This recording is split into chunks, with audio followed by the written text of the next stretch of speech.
नमस्ते। आज हम घूम रहे हैं नीम्स, जो कि ये भी फ्रांस का एक शहर है।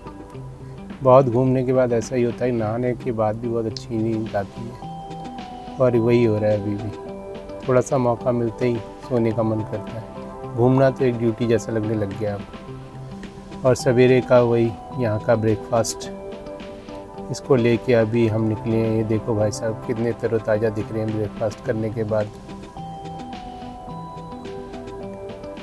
और आगे फिर मार्केट में घूमने की तैयारी। वही क्या चीज़ क्या रेट मिलती है वो भी देखना ज़रूरी है। इससे थोड़ा सा पता लगता है कहाँ पे लोग कैसे रहते हैं, क्या खर्चा करते हैं। ये लिखा है बोनजोर, इसका मतलब होता है गुड डे। ये फ्रेंच की लैंग्वेज है बोनजोर। एक और बहुत अजीब सी चीज़ दिखी, यहाँ पे पासपोर्ट साइज़ फ़ोटो खींचने के लिए स्टूडियो नहीं होते हैं। स्टूडियो होते हैं मतलब कैमरा मैन नहीं होते हैं। ऑटोमेटिकली आप एक केबिन में जाओगे और वहाँ पे साइज़ डिसाइड करोगे और फ़ोटो खींच जाएगी। अब हम पहुँचे हैं पॉन्ट डू गार्ड। ये एक प्राचीन रोमन एक्वाडक्ट पुल है, जिसे पहली शताब्दी एडी में बनाया गया था, जो नेमासस के रोमन सिटी में 50 किलोमीटर से अधिक दूरी पानी ले जाने के लिए बनाया गया था। यहाँ पानी वैसे आप देख रहे हो कितना साफ़ है, हर जगह ही पानी इतना साफ़ होता है कि नीचे के पत्थर भी दिख रहे होते हैं। और यह दक्षिणी फ्रांस में वर्स पॉन्ट डू गार्ड शहर के पास गार्डन नदी को पार करता है। और आज हम पूरा दिन यहीं पे गुजारने वाले हैं। इसमें आपको कई तरह की फ़ोटोग्राफ्स दिखेंगी और हम इसके ऊपर भी जाएंगे और नाइट में भी फ़ोटो शूट करेंगे। हर टाइम पे एक डिफरेंट व्यू होता है।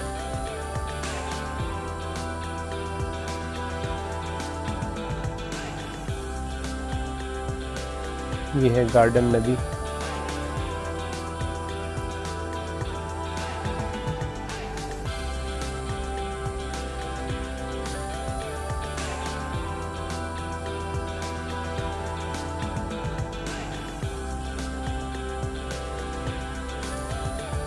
और हम अभी इसकी पहली मंजिल पे हैं, जो आप डबल आर्च देख रहे थे, उस पहली आर्च के ऊपर ये है वो जगह। और सबसे टॉप से ये पानी ले जाया जाता था।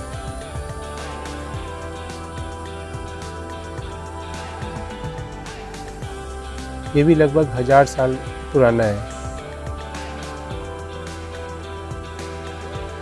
और रोम के बने हुए ब्रिज में सबसे ज़्यादा माने जाने वाला ये पुल है।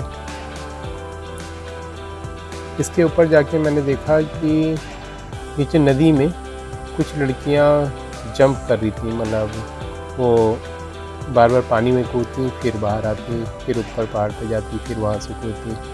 यही राउंड उनका चल रहा था। और जैसे कि हर जगह फुटपाथ पे मार्केट लगती है, तो फ्रांस में ही मैंने देखा वहाँ फुटपाथ मार्केट लगती है। दिन में वहाँ ज़्यादा कुछ देखने के लिए था नहीं पॉन्ट डू गार्ड में, तो हम फिर सिटी में आ गए कि मार्केट देख लेते हैं क्या चीज़ कितने में मिलती है। सेम वही मेरा प्रोसेस।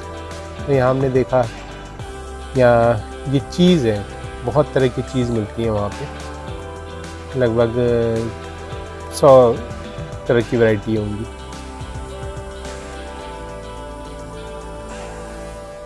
और क्या चीज़ क्या रेट में है, क्या चीज़ है, वो सब आपको दिख ही रहा है, तो वो बताने वाली कोई बात नहीं है।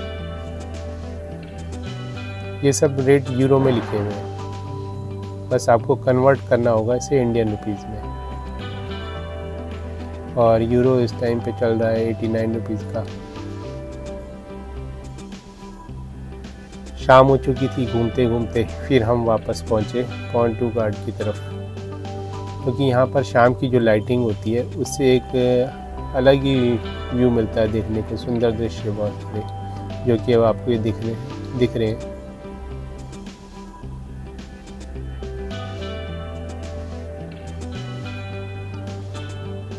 यहाँ आसपास में इसके अलावा और कुछ देखने को था नहीं, और इससे हम दूर जाते तो हमारी शाम की लाइटिंग छूट जाती।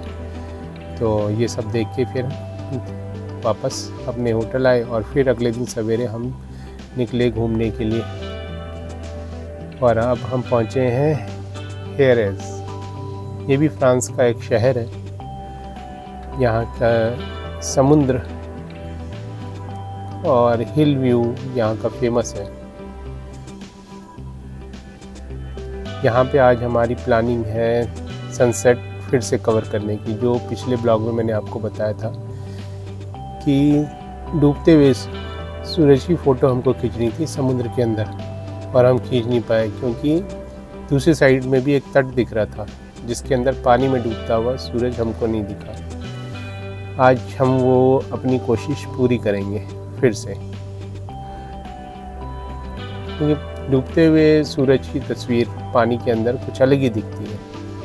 वो अभी मैं क्लिक करूँगा तो आप समझ सकते हैं मैं क्या बताना चाह रहा हूँ।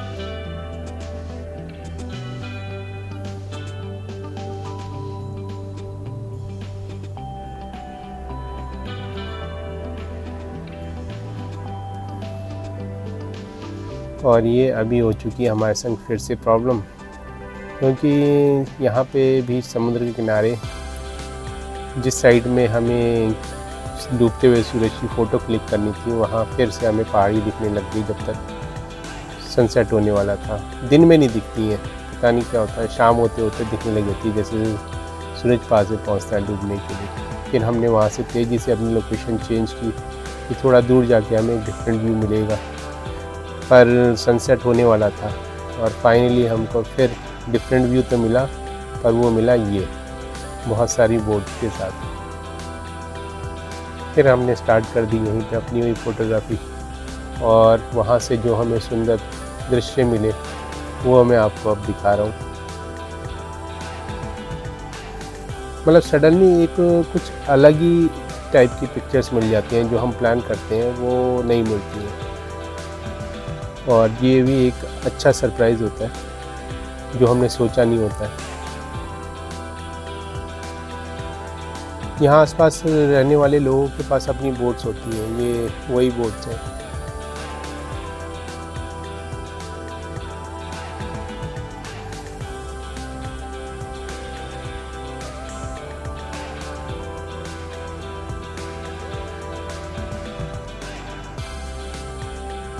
और सीन तो इतने अच्छे मिले हैं, मतलब मुझे तो खुद से अपनी फ़ोटो की तारीफ़ कर रहा हूँ। मतलब देख के मन प्रसन्न हो जाता है, वो वाली बात है।